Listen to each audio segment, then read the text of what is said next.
in anger. I usually regret the way. They didn't use knives, they used praise. They didn't draw blood, they drew boundaries and called it love.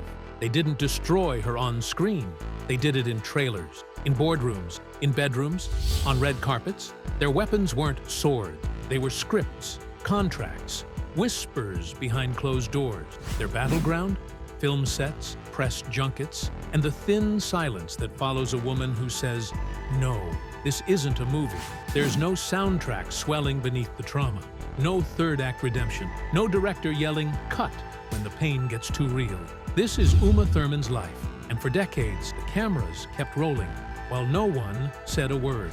We know her as the bride, the woman who sliced through armies for her daughter, as Mia Wallace, slouched in a booth with a milkshake and a secret. She wasn't just iconic, she was elemental, untouchable, ice and fire in one impossible frame. But what the audience never saw were the bruises behind the elegance, the manipulation behind the mastery, the betrayal behind every breakout role.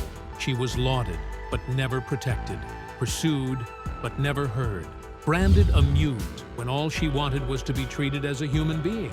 Before she was a killer on screen, she was a girl navigating fame, misogyny, and power at its most ruthless. And now, after years of silence and survival, Uma Thurman is done letting others write her narrative. No more headlines written by men who broke her.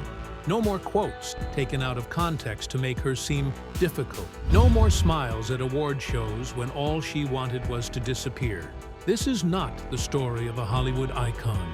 This is the story of a woman who endured, who cracked, healed, and now rises unapologetically with the truth. You've seen her fight villains, but nothing she faced in fiction compares to the men she trusted in real life.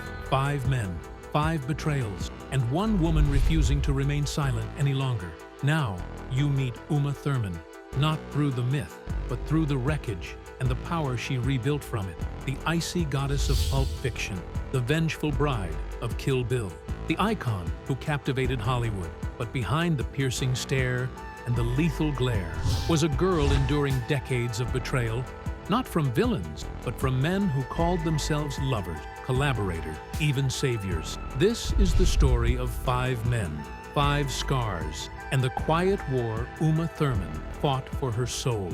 Born in 1970 in Boston, Massachusetts, Uma Karuna Thurman entered the world with a name that already hinted at something extraordinary. Uma, meaning light in Sanskrit, and Karuna, meaning compassion. She was never destined to be ordinary. Her childhood unfolded not under the flash of paparazzi bulbs, but beneath the quiet shadows of towering intellect and artistic eccentricity. Her mother, Nena von Schlebrugge, was a high-fashion model who once graced the runways of Dior and was even painted by the surrealist master Salvador Dali. Her father, Robert Thurman, wasn't just a professor. He was the first American ever ordained as a Tibetan Buddhist monk by the Dalai Lama himself, and would later become one of the West's leading voices in Eastern philosophy. The Thurman household was less a traditional home and more a shrine to cultural contrast. Buddhist teachings woven into dinner conversations, poetry recited in lieu of lullabies. But for young Uma, the world was not always kind to difference. Her height soared beyond her classmates. Her face, striking, angular, and statuesque, confused casting agents and intimidated teachers. She didn't smile easily. She thought too deeply, spoke too boldly, and carried a sort of quiet sorrow that only old souls understand. Bullied at school and plagued by insecurities about her appearance, Uma was a girl at war with herself long before she stepped in front of a camera. By her early teens, she had already begun modeling, her mother's world pulling her in by default. But it was acting that called to her, not the silent stillness of photo shoots. She wanted voice, movement, emotion. She studied drama, even dropped out of high school to pursue it fully, defying the mold the world tried to press her into. Hollywood, ever hungry for fresh faces, took one look at her and didn't know what to do. She wasn't the girl next door. She wasn't soft. She was fire, ice, poetry, and paradox all at once. And slowly, that undefinable quality, what once made her an outsider, would become her most powerful weapon. But no one warned her. In Hollywood, the more unique you are, the more they try to own you. Hollywood didn't know what to do with her. She wasn't cute. She wasn't sweet. She was dangerous. And that made her irresistible. She broke out with Dangerous Liaisons and then shattered the world with Pulp Fiction. By Kill Bill, Uma Thurman wasn't just a movie star. She was a symbol. But symbols don't bleed, and Uma did. The first man, Quentin Tarantino. To the world, Quentin Tarantino and Uma Thurman were the perfect cinematic duo. Artistic soulmates whose collaborations redefined genre and pushed boundaries. He was the unpredictable genius with a camera, and she, his fierce, enigmatic muse. Together, they created unforgettable masterpieces like Pulp Fiction and Kill Bill, stories soaked in blood, vengeance, and style. But behind the camera, the cost of that brilliance was far more brutal than anyone could imagine. In April 2002, on the set of Kill Bill, Uma, 6 weeks pregnant, was asked to drive a worn-down convertible for a scene. The car was old, the brakes unreliable, the road dusty and slick with gravel. Uma knew something was wrong. She pleaded with Quentin, terrified. "This car isn't safe," she told him. "I don't want to die for a movie scene." But Tarantino didn't listen. He insisted she do it. There was no stunt driver, no compromise, just pressure. She got behind the wheel, and moments later, the worst happened. She crashed violently into a tree. She blacked out. Her knees were torn open, her arms limp. She could barely move. The crew instinctively rushed toward her, horrified. But Tarantino shouted, "Keep rolling! Don't cut." It wasn't a film anymore. It was real blood, real pain, and a real betrayal. After the accident, Uma demanded to see the footage, proof of what had happened to her. But Harvey Weinstein, the film's powerful producer, refused to hand it over. Excuses were made. The tape was hidden. And Quentin, the man who once called her his creative equal, said nothing. He chose silence.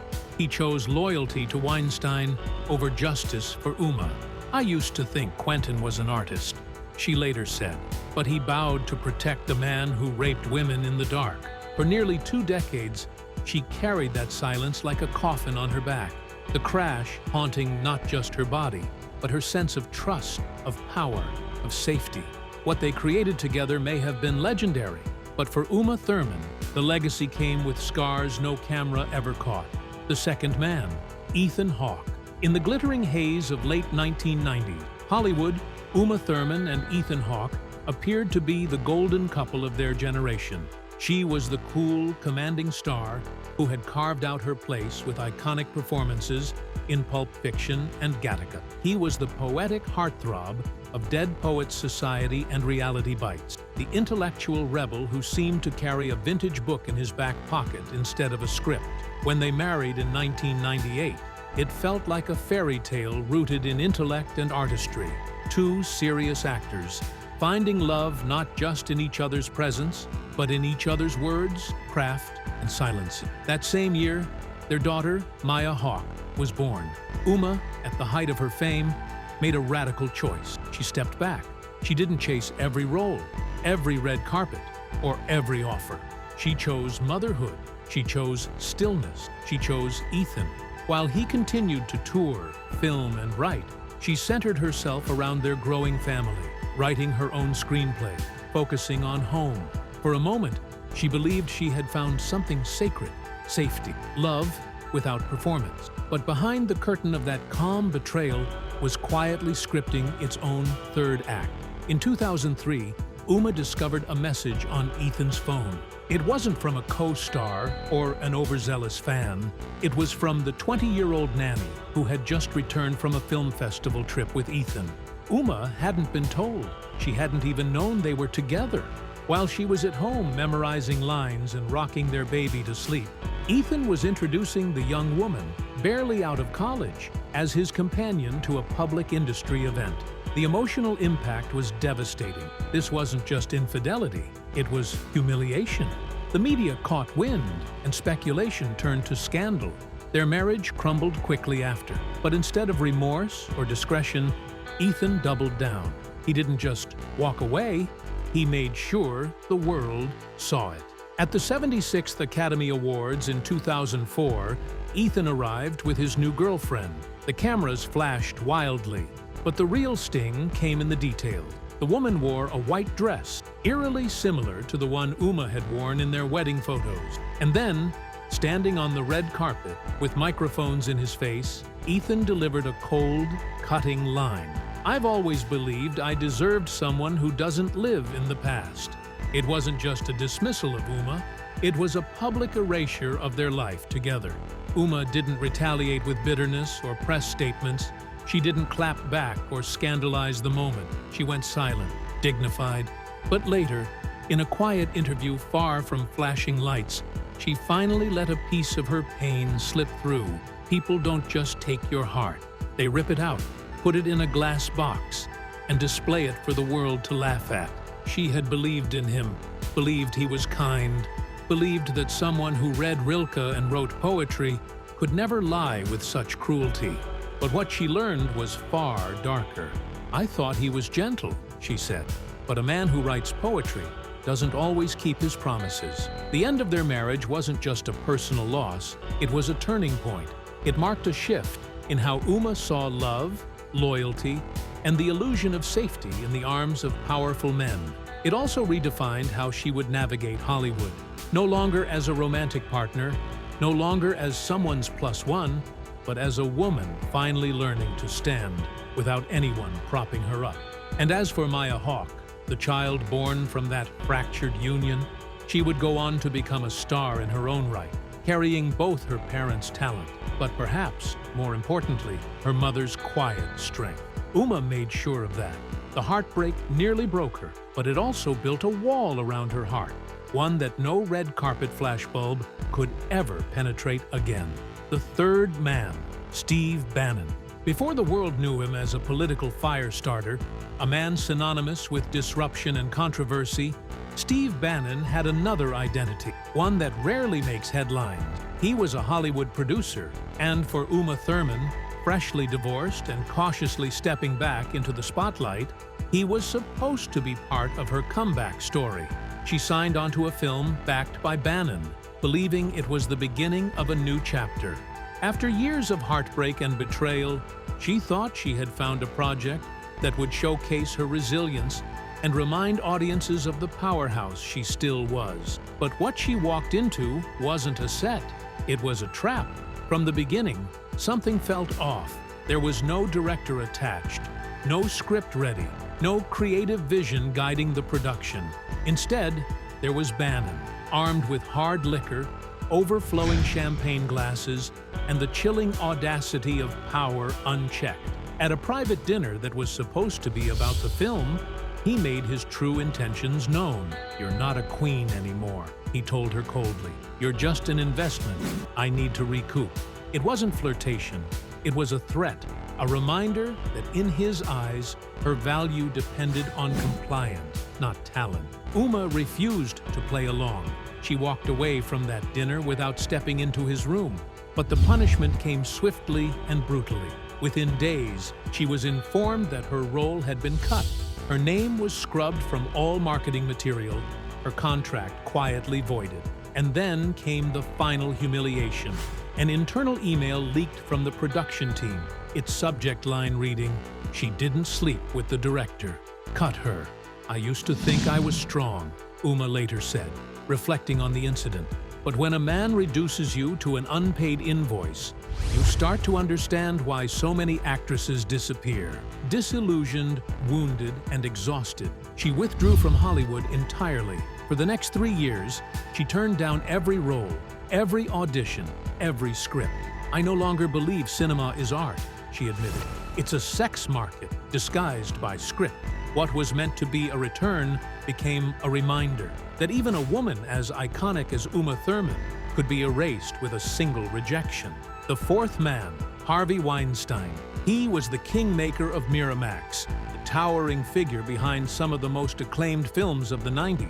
To the public, Harvey Weinstein was a tastemaker. To Uma Thurman, he was something far more personal. He once called her his irreplaceable muse, the woman who helped define the golden age of independent cinema. But behind every flowery compliment was a carefully constructed cave. In 1994, during a promotional tour in London, Uma was invited to Weinstein's suite. She assumed it was for a strategy meeting, something standard in the business. But when she arrived, the truth became painfully clear. There was no crew, no assistants, no agenda, just Harvey, waiting in a bathrobe. What followed was not a flirtation, it was coercion. "You owe me," he told her flatly, "those legendary roles." Uma tried to leave, but he blocked the door, turning what should have been a professional meeting into a nightmare. She managed to escape that night, but Weinstein didn't forget, and he didn't forgive. Unlike others who might have turned their predatory behavior into secrets, he retaliated in the open, but under the radar. Uma began getting cut from Miramax projects, one after the other. 3 films? Gone. Directors she had once worked with suddenly went silent. Even Quentin Tarantino, once her closest creative partner, said nothing, his silence complicit. Hollywood didn't turn on Weinstein. It turned on her. The toll was crushing. Emotionally isolated and professionally cornered, Uma spiraled into a dark place. She relied on sedatives to sleep. She lost her voice in rooms where she'd once commanded attention. Shame wrapped itself around her like a second skin. "I wasn't scared," she later admitted. "I was realistic. Speaking out would end my career." It wasn't just the assault or the retaliation that haunted her. It was the betrayal of trust. "I don't just hate Harvey for what he did," she said. "I hate that I once thought he was my savior." In a town where power protects power, Uma learned the brutal cost of refusal and the even greater cost of belief. The fifth man, John Travolta. They met in the electric aftermath of Pulp Fiction, a film that had immortalized both of them in pop culture. On screen, their chemistry was undeniable, fluid, sharp, magnetic. Off-screen, it seemed to carry over. John Travolta was instantly captivated, referring to Uma as his goddess of light, showering her with admiration that felt at first like warmth she desperately needed. Still reeling from betrayals and heartbreaks, Uma found herself drawn to him. In Travolta, she thought she saw a man who understood her fragility, her power, her contradictions. But what began as affection soon curdled into something darker, control. Travolta grew possessive, critical in ways that weren't always obvious. He didn't like the way her stylist dressed her. He began weighing in on the scripts she received, pressuring her to reject roles that didn't align with his vision of her. When she went out with friends, he expected to be informed beforehand, as though her autonomy had become a negotiation. Then came Cannes. After a screening, Uma received a bouquet of flowers from a well-known French director, a harmless gesture of admiration. Travolta read the card, smiled faintly, then slowly began shredding the bouquet, petal by petal, without saying a word. The silence said more than any argument could.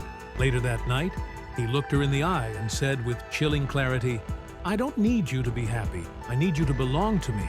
It was a turning point. Uma left immediately.